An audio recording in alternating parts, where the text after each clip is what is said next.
Well, good afternoon, and welcome to Morning Gospel Fuel with Mr. G.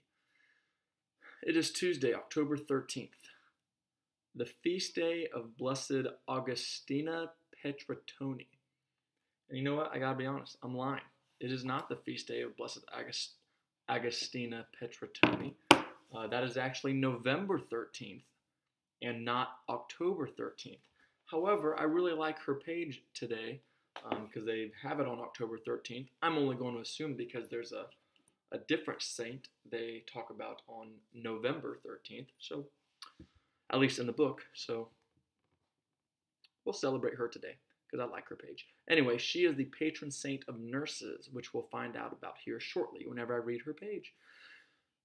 Today's gospel is from Luke chapter 11, verses 37 through 41. Let's begin in the name of the Father, Son, and Holy Spirit. Amen. After he had spoken, a Pharisee invited him to dine at his home. He entered and reclined at table to eat.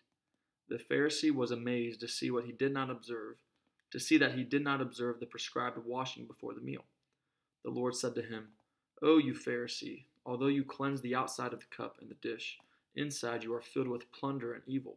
You fools, did not the maker of the outside also make the inside? But as to what is within, give alms, and behold, everything will be clean for you." Okay, so we've talked about this before recently. Well, I guess not too recently, but anyway, Jesus is talking about focusing on the interior and not so much the exterior, which a lot of people in society, in our world, focus way too much on our exterior self, our appearances, our reactions to things, whatever else, and we don't take the time to focus on the interior, and that is what Jesus is trying to teach us right now.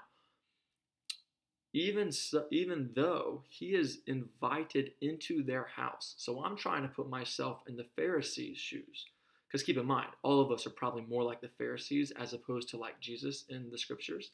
So if I were just invited somebody, a stranger, Jesus, into my home, and he just virtually rips me out, sometimes we need that harsh criticism, because Jesus notices the interior life of the Pharisee, and so I just try to put that in perspective that Jesus is not he came to stir some things up every now and then. In fact, a lot of the time.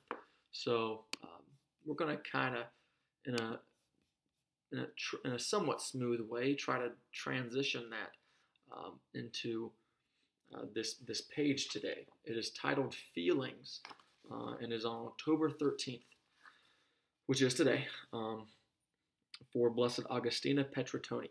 So I'm going to read this, and then that's going to help us on our goal or our challenge for today and every day, and we'll be done. So, are you so angry you can hardly see straight? Do you have something you just have to get off your chest? Then write a letter. Vent all your spleen. Express all your frustration. Say everything you ever wanted the other person to hear. Then, when you're through, instead of mailing the letter, tear it up. You'll have had the satisfaction of saying what you want, but you won't have hurt anyone's feelings or caused any rift in a relationship. Blessed Agostina Pietrantoni worked in the tubercular ward of the hospital of Santo Spirito in Rome. When the patients, many of whom came directly from prison, would frustrate her, she would write letters to the Blessed Virgin and mail them behind a picture just outside the ward. At times, it isn't safe or prudent to share all our feelings with another person, but ignoring our feelings isn't healthy either. We need a way to express our feelings, especially negative ones, without creating damage to our relationships. That's where unmailed letters can be therapeutic. In a letter, you can say all the things you would never dare express out loud. You can be as flamboyant and as dramatic as you want. Just don't mail the letter, and don't leave it behind a picture where someone can find it after you die. Have I ever said something in anger I later regretted? Yes. And then the challenge is I express my feelings in non-harmful ways. So I think that relates to our internal formation as well as our external formation today. And the goal is to try to get those in alignment with each other so that we can become the absolute best version of you. All right. Have a great rest of your Tuesday. God bless and keep it real. In the name of the Father, Son, Holy Spirit. Amen.